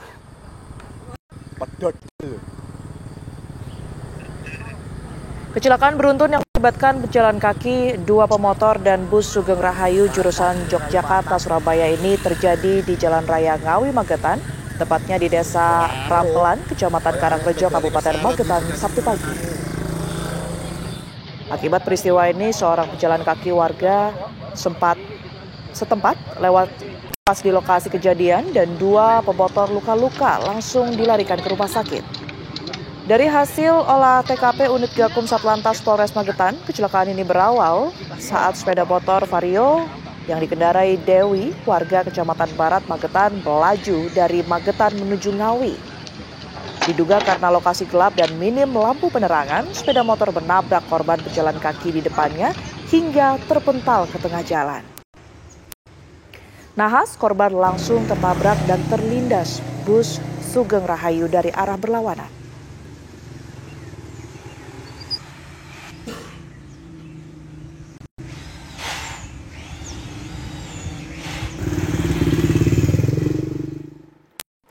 Sebuah truk bermuatan tanah terguling hingga menutup seluruh badan jalan layang Jembatan Gelong menuju ruas tol Tangerang di kawasan Grogol, Petamburan, Jakarta Barat.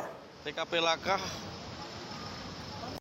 Akibat peristiwa ini, pemirsa, 1 orang kernet truk tewas di lokasi kejadian. Yang mengarah ke Kebun Jeruk. Ya, inilah kondisi truk bermuatan tanah yang terguling di Jalan Layang Jembatan Gelong, Grogol, Petamburan, Jakarta Barat pada Sabtu sore. Kondisi truk mengalami rusak parah serta tumpahan tanah menutup seluruh badan jalan hingga tak dapat dilintasi kendaraan lain. Diduga kecelakaan ini terjadi saat truk yang menuju kawasan Tangerang mengalami remblong saat menuruni jalan layang. Sebelum terguling, truk juga sempat menabrak pembatas jalan hingga panjang 20 meter. Dalam peristiwa ini, 1 orang kernet truk tewas di lokasi kejadian dan kini telah dievakuasi ke RSUD Tangerang. Proses evakuasi jenazah akan dimasukkan ke dalam ambulans Kuda 1 dari Jasa Marga.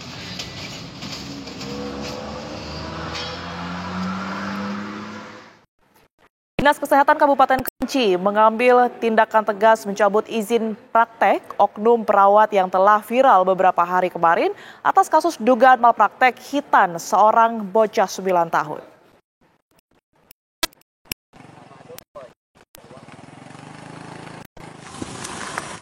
Inilah kondisi lokasi tempat praktek perawat berinisial YR di Desa Sungai Bendung Air, Kecamatan Kayu Aro, Kabupaten Kerinci, Jambi. Di tempat itu pada tanggal 19 Oktober 2024, seorang bocah di Hitan. Namun hingga kini luka Hitan yang dialaminya masih belum juga sembuh. Korban menderita sakit serius karena alat kelaminnya diduga terpotong saat melakukan khitanan secara mandiri. Sang bocah mengalami kesulitan buang air kecil dan trauma berat. Bahkan hampir setiap waktu selalu merintih, menangis, kesakitan. Sempat dibuat perjanjian antara keluarga dan perawat untuk mengobati korban, namun belakangan tidak berjalan baik. Si perawat ini berjanji mengobatnya sampai sehat. Tapi nyatanya? Nah, nyatanya sampai sekarang pertengahan jalan dia tidak mau lagi. Pertama, kedua, ketiga memang iyo. Pertama pakai umum, ya.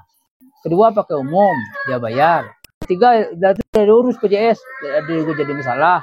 Biarlah pakai PJS jadi. Dia cucu kami terurus kan. Udah yang keempat kelima ini memang tidak ada lagi. Ada lagi ya? Ada dana pribadi ya Pak ya? Iya, tidak ada lagi. Kasus ini pun terdengar sampai ke pemerintah daerah. Kepala Dinas Kesehatan Kerinci, Herman Dizal, berkoordinasi dengan Dinas PTSP Kerinci mencabut izin sementara praktik mandiri oknum perawat tersebut sebagai langkah tegas hingga menunggu hasil investigasi secara menyeluruh. Untuk masalah langkah kami terhadap perawat tersebut, kami dari Dinas Kesehatan sudah bersurat ke PTSP untuk mencabut izin prakteknya sementara dulu menjelang kejelasan dari permasalahan ini. Hingga saat ini pihak keluarga masih menunggu etikat baik dari oknum perawat tersebut untuk mengobati sakit yang diderita korban. Jika tidak ada etikat baik, pihak keluarga akan menempuh jalur hukum. Dari Jambi, Arizal Abdani, V1 mengabarkan.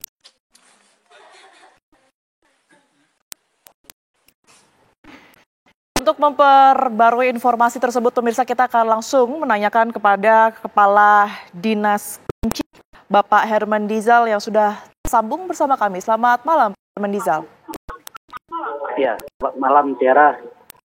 Bapak Herman Dizal, kami tentu sangat menyayangkan sekali ya adanya kejadian ini, dan untungnya mungkin Anda juga sudah menerima laporannya. Sudah sejauh apa informasi yang kemudian diterima, Pak Herman? Untuk si perawatnya sendiri yang sudah saya sampaikan sebelumnya sudah cabut izin prakteknya sementara sampai permasalahannya selesai. Kemudian untuk pasiennya sendiri kemarin di pemerintah daerah melalui Dinas Kesehatan yang membawa langsung pasien tersebut ke Rumah Sakit M. Jamil. Saya berkoordinasi dengan yang menangani untuk memperoleh keterangan sebenarnya. Jadi jangan simpang siur. Jadi keterangan yang kami dapat dari dokter yang menangani itu operasi rekonstruksinya yang dilaksanakan mulai Oktober 2024 sudah 5 kali dinyatakan untuk rekonstruksinya sudah selesai. Jadi hasil pemeriksaan terakhir kemarin tanggal 28 dari keterangan dari dokter yang menangani kondisi keberhasilannya sudah mencapai 90%, hanya pemulihannya lagi. Kemudian untuk yang bersangkutan dilakukan kontrol hari Senin tanggal 2 ini lagi. Baik. Pak Herman Dizal, mungkin Anda bisa menceritakan juga ya sebenarnya kondisi dari korban ini seperti apa? Apakah juga bisa, mohon maaf, ini mengeluarkan air kecil, air seni seperti biasanya, seperti orang pada umumnya begitu, atau bagaimana, Pak Herman Dizal? Nah, mulai dari bulan Oktober selama proses rekonstruksi terhadap pasien tersebut kita dipasang meter, ya kadang-kadang mungkin ada kendala dengan buang airnya. Tapi untuk kondisi saat ini si rekonstruksi dinyatakan selesai, ada keluhan lagi. Memang kemarin itu ada keluhan nyeri, dan yang sekali kadang-kadang di medsos ini selalu ditayangkan video-video yang lama. Waktu itu memang Pak M tersebut merasakan kesakitan, padahal itu kejadiannya mungkin 3 bulan, 4 bulan yang lewat. Baik, tapi yang harus dipastikan Pak Hermanizal, ini artinya ke depannya fungsi dari alat kelamin korban tersebut masih bisa berfungsi dengan semestinya begitu ya? Atau normal seperti sedia kala ya? Ya, jadi dari keterangan dokter yang menangani tersebut, dokter memperkirakan keberhasilan operasi ini sekitar 90% nantinya. Jadi untuk rekonstruksinya sudah selesai, sekarang masa pemulihannya, maka dokter sangat berpesan sekali untuk menjaga kondisi gizi dan psikologis anak tersebut. Baik, Pak Hermanizal, ini kan kasusnya sudah sejak Oktober 2024 begitu ya. Mengapa kemudian ini baru mencuat atau kemudian ini baru proses, mungkin informasinya juga baru masuk di bulan Mei Pak 2025 saat ini? Ya, memang di Dinas Kesehatan mendapat informasi ini sekitar tanggal 26 Mei. 26 Mei pun sudah viral di media sosial. Ini Pak, ini lambat mendapatkan informasi karena memang pelaksanaan kita ini itu di luar fasilitas kesehatan milik pemerintah. Di praktek mandiri, setelah kejadian ini, kedua belah pihak perundingan. Nah, sepakat membuat satu perjanjian yang di awal itu memang jalan perjanjian tersebut. Mungkin di akhir-akhir yang tidak jalan, makanya masalahnya mencuat. Singkat saja mungkin Pak Hermanizal, untuk pelaku ini sebenarnya belum memiliki izin atau seperti apa untuk praktek melakukan sunat tersebut, Pak Hermanizal? Sehingga hal ini bisa terjadi? Ya, yang bersangkutan memiliki izin karena memang yang bersangkutan adalah seorang perawat, memiliki izin.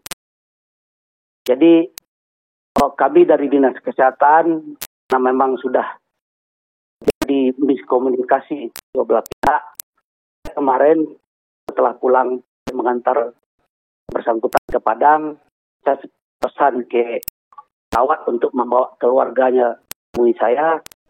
Sudah datang menemui saya, sudah jelaskan bahwa untuk bisa kembali ke perjanjian yang memang mereka sudah sepakati kedua belah pihak. Tadi juga saya ketemu lagi pihak keluarga korban, sudah juga sampaikan, alhamdulillah kedua belah pihak ini sepakat kembali ke perjanjian yang memang pernah mereka bikin.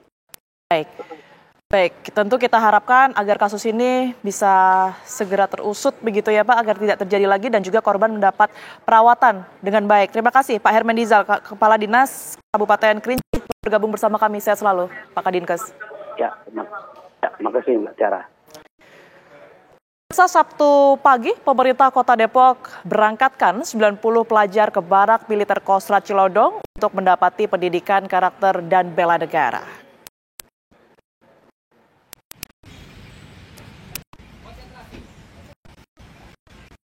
Ya, dengan didampingi oleh orang tua, puluhan pelajar usia 13 sampai 15 tahun menjalani penyematan simbolis dari Wali Kota Depok, Supian Suri.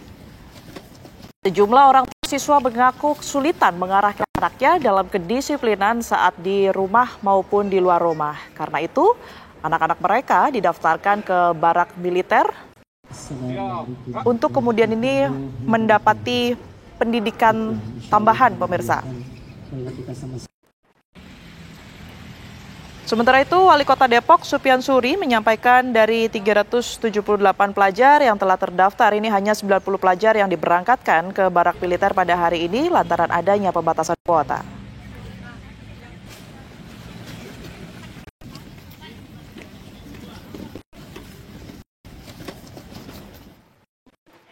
Dua kakak beradik yang selalu berdiri tegak dan memberi hormat setiap kali Presiden Prabowo melewati rumahnya, ini viral di media sosial pemirsa. Keduanya ini akhirnya mendapat apresiasi dari Presiden berupa bingkisan alat sekolah dan sejumlah uang.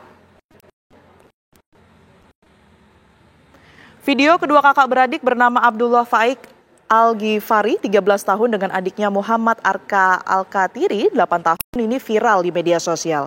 Kedua anak dari pasangan Dadan Sulaiman dan Ainur Laila Fatmawati yang tinggal di Kampung Gunung Batu, Desa Bojongkoneng, Kecamatan Babakan, Madang, Bogor ini punya kebiasaan selalu hormat saat rombongan kendaraan Presiden Prabowo melintasi rumahnya. Saking kagumnya pada sosok Prabowo, Faik dan Arka tak peduli hujan dan terik matahari. Keduanya selalu keluar rumah untuk memberikan sikap hormat setiap kali rombongan Presiden melintas. Karena kegigihan mereka, kejutan manis akhirnya datang setelahnya. Pas Pampres yang berada di tengah rombongan berhenti dan turun untuk memberikan bingkisan alat tulis dan sejumlah uang. Betapa bahagianya mereka mendapatkan perhatian dari sosok yang begitu mereka kagumi ini ya.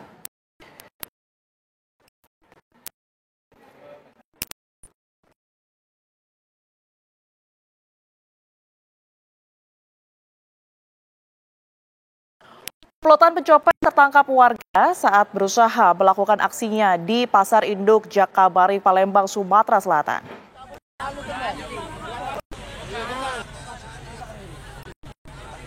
Ya, Jamila kepergok warga pemirsa saat mengambil dompet milik salah seorang pengunjung di Pasar Induk Jakabaring, Palembang. Berpura-pura menyamar sebagai pembeli, manfaatkan keramaian pasar dan kelengahan korban saat sedang memilih daging ayam. Pelaku pun dengan cepat mengambil dompet milik korban. Untuk proses hukum, pencopet wanita yang diduga beraksi secara berkelompok ini kini diserahkan ke Polsek Seberang Ulu 1 Palembang.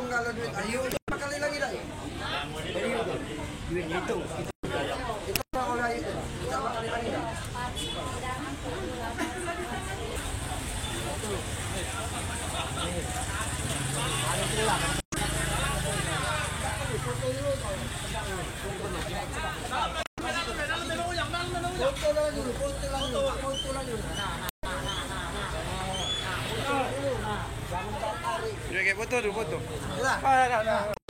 Foto lah dulu. Kayak.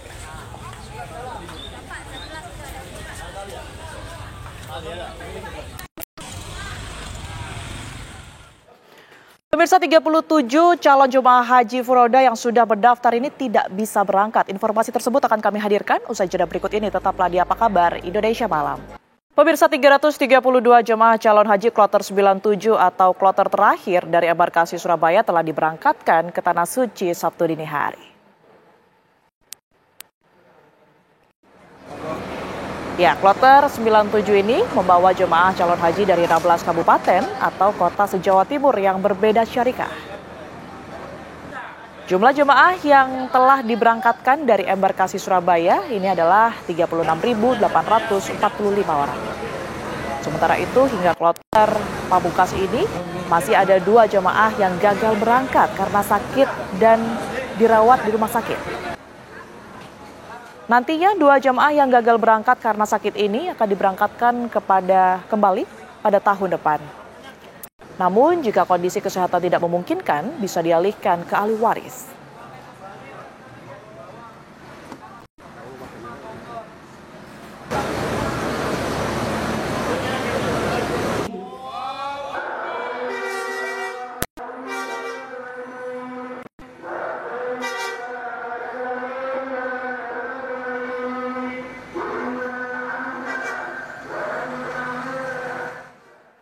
Embarkasi Solo atau SOC Sabtu pagi memberangkatkan kloter Sapu Jagat atau kloter 95 yang merupakan kloter gabungan yang berasal dari 23 daerah di 3 provinsi dengan jumlah 243 jamaah. Hari ini merupakan hari terakhir diberangkatkan jemaah haji ke Tanah Suci dari embarkasi Solo atau SOC. Kesibukan petugas haji terlihat, pemirsa. Dan ini lebih ekstra membantu satu persatu jemaah haji yang menggunakan kursi roda untuk dinaikkan ke dalam mobil ambulans dan dibawa ke Bandara Adi Sumarmo. Kloter Sapu Jagat merupakan gabungan yang berasal dari 23 daerah di 3 provinsi, yaitu Jawa Tengah, Jawa Timur, dan Yogyakarta. Hingga kini, embarkasi Solo telah memberangkatkan 95 kloter.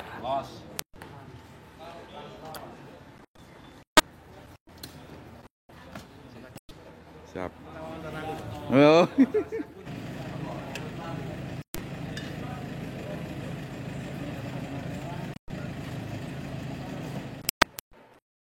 Ya pemirsa, karena kendala visa dari pemerintah Arab Saudi, 37 calon jemaah haji furoda yang sudah mendaftar tidak bisa diberangkatkan.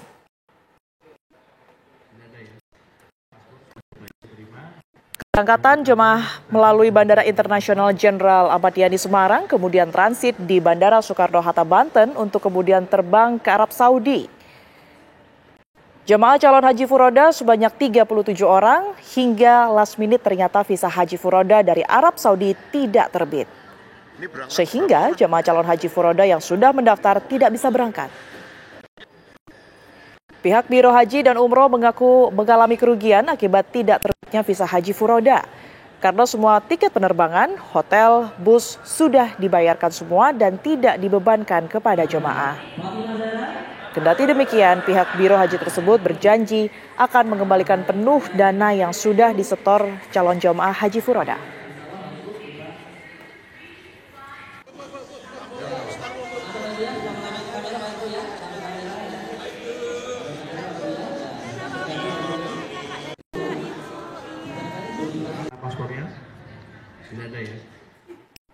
Kerajaan Arab Saudi resmi tidak mengeluarkan visa haji furoda pada musim haji tahun ini dan imbasnya ribuan haji asal Indonesia yang sudah mengeluarkan dana lebih untuk dapat melaksanakan ibadah haji batal berangkat.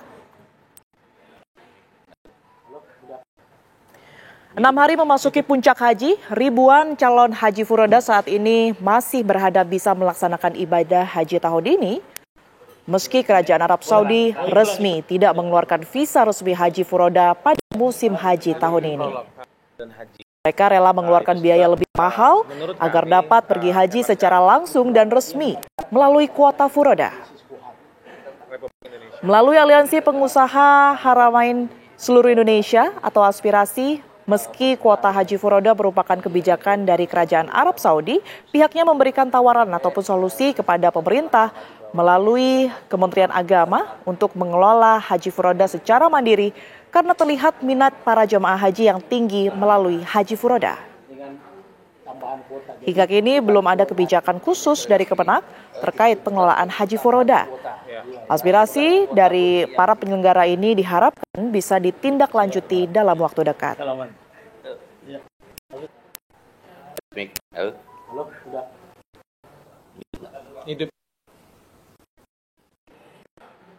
Polemik visa haji furoda atau haji mandiri yang tidak diterbitkan kerajaan Arab Saudi membuat resah calon haji. Pihak travel diminta mempermudah pengembalian uang calon jemaah haji dan calon haji juga diharapkan waspada terhadap janji-janji visa haji furoda. Kerajaan Arab Saudi tahun ini tak mengeluarkan visa haji furoda atau haji mandiri. Ribuan calon haji asal Indonesia yang berharap visa haji furoda batal berangkat. Tim pengawas haji meminta pihak travel mengembalikan dana calon haji furoda. Visa furoda ini juga menjadikan satu sumber permasalahan yang tidak terkontrol, sehingga Arab Saudi melakukan tahun ini itu yang lebih tragis lagi. Tidak keluarkan satupun visa furoda, tidak hanya Indonesia, seluruh dunia tidak dikeluarkan, satupun tidak dikeluarkan. Bukan kehendak Indonesia, tapi memang kehendak dari pemerintah Arab Saudi dan kami mohon para travel ini mengembalikan ya biaya, mengembalikan uang yang sudah menjadikan satu DP atau sudah dibayar dikembalikan secara utuh. Badan Penyelenggara Haji mengingatkan untuk waspada terhadap janji untuk pemberangkatan haji furoda. Hubungan langsung antara Kedubes Arab Saudi dengan bisnis, dalam hal ini travel.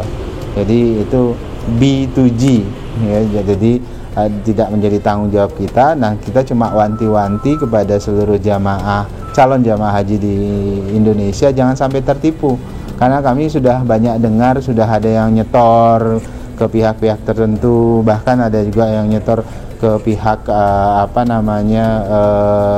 ke pihak oknum-oknum di pemerintahan supaya dapat visa haji furoda. Padahal itu semuanya tidak benar. Yang jelas kalau ada yang seperti itu segera laporkan saja. Menurut Daniel Anzar, Badan Penyelenggara Haji mengapresiasi upaya Arab Saudi yang saat ini fokus memperbaiki ketertiban ibadah haji. Dari Jeddah, Arab Saudi, Heru Sudinta, Eriko Wardewantoro, TV One, Parkat.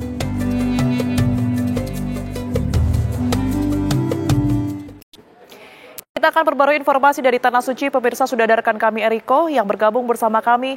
Assalamualaikum warahmatullahi wabarakatuh. Eriko, seperti apa kondisi jamaah haji Indonesia di Tanah Suci hari ini?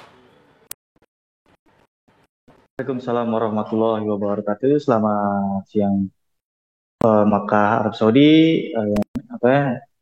Saya sampaikan bahwa wukuf di Arafah sendiri tinggal hitungan hari. Lalu direncanakan langsung Kamis 5 Juni dan akan bergerak pada Rabu sore puncak sore hari dan puncak ibadah haji ini kini dipersiapkan dengan matang termasuk untuk jemaah lanjut usia, resiko tinggi atau risti sendiri maupun disabilitas yang akan dilaksanakan skema murur. Seperti siapa saja yang akan mengikuti murur ini adalah bagian dari pendataan yang digencarkan agar pelaksanaan murur berjalan tertib dan sesuai syariat. Sebagai catatan sendiri, murur adalah skema mabit dengan cara melintasi Musdalifah. Jemaah diberangkatkan dari Arafah setelah maghrib, melintas Musdalifah tanpa turun dari bis lalu menuju Mina. Skema ini diberikan khusus bagi jemaah lansia, risti, dan disabilitas demi menjaga kesehatan mereka. Selain itu adalah yang akan saya sampaikan adalah data Siskohat yang sudah sampai di Tanah Suci, yaitu sekitar 516 kloter dari 525 yang sudah direncanakan kloter jemaah haji Indonesia. Dengan sekarang sudah presentasi sudah 98%, dalam arti sudah beberapa kloter lagi jemaah akan selesai dari Indonesia terbang ke Tanah Suci. Lalu total jemaah yang tiba di Tanah Suci sendiri sekitar sudah 200 ribuan dan lansia 400 ribuan jemaah, dalam presentasi sudah 98% juga. Lalu sekitar tinggal 98% lagi jemaah jelang akhir keberangkatan jemaah haji. Sedangkan yang dalam perjalanan menuju Mekah sudah ada 5 kloter dengan 1.930 jemaah. Lalu selain itu sekarang sudah terlihat saya bisa sampaikan selain sudah sebanyak 108 jemaah haji Indonesia yang dilaporkan wafat di Tanah Suci hingga data dari 31 Mei yang dirilis dari Sistem Informasi dan Komputerisasi Haji Terpadu atau Siskohat dari Kementerian Agama RI. Sebagai besar dari jemaah wafat merupakan laki-laki dan lanjut usia. Menurut Siskohat sendiri dari total 108 sebanyak 62% berjenis kelamin laki-laki dan sedangkan 38% perempuan. Dari sisi usia 55% termasuk kategori lanjut usia, sementara 44% berada dalam rentang usia produktif sekitar 41 hingga 64 tahun. Mungkin itu sementara yang bisa saya sampaikan. Kembali ke studio, Tiara. Terima kasih Eriko Wardewantoro melaporkan langsung dari Mekah, Arab Saudi. Sehat selalu. Pemirsa, mengobati rasa kangen makanan kampung halaman, jamaah haji Indonesia berburu kuliner masakan tanah air di Pasar Kaki Lima Riyal di Mekah, Arab Saudi. Selain makanan, jamaah juga berburu pakaian dengan harga relatif murah.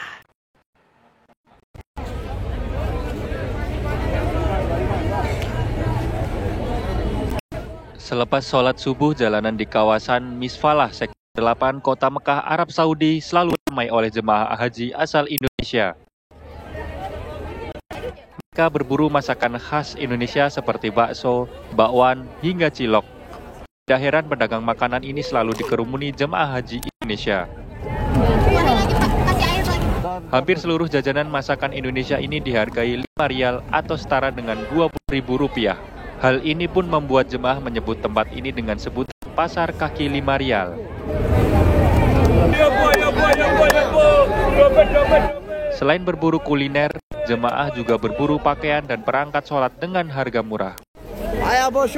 Pagi habis sholat subuh, jamaah turun, banyak kuliner. Di sini tempatnya. Ada makanan Indonesia juga kayaknya? Ada, mulai dari bala-bala, bakso, makanan-makanan Indonesia, makanan semuanya ada lengkap di sini. Sambil menikmati hasil buruan kuliner, jemaah haji Indonesia bersantai di taman kota yang letaknya berada di seberang Pasar Kaki Lima Riyal. Kondisi ini terjadi setiap pagi dan malam hari selepas sholat Isya. Dari Kota Mekah, Arab Saudi, Aditya Triwahyudi, TV One mengabarkan. Pemirsa, militer Israel menyerang Bandara Internasional Sana, Yaman. Informasi tadi sekaligus menutup Apa Kabar Indonesia malam hari ini, pemirsa. Saya Tiara Harahap. Dan saya Vena Kintan. Pemirsa, sesaat lagi Anda dapat menyaksikan program Kabar Utama bersama dengan Felicia Amelinda. Terima kasih, sampai jumpa.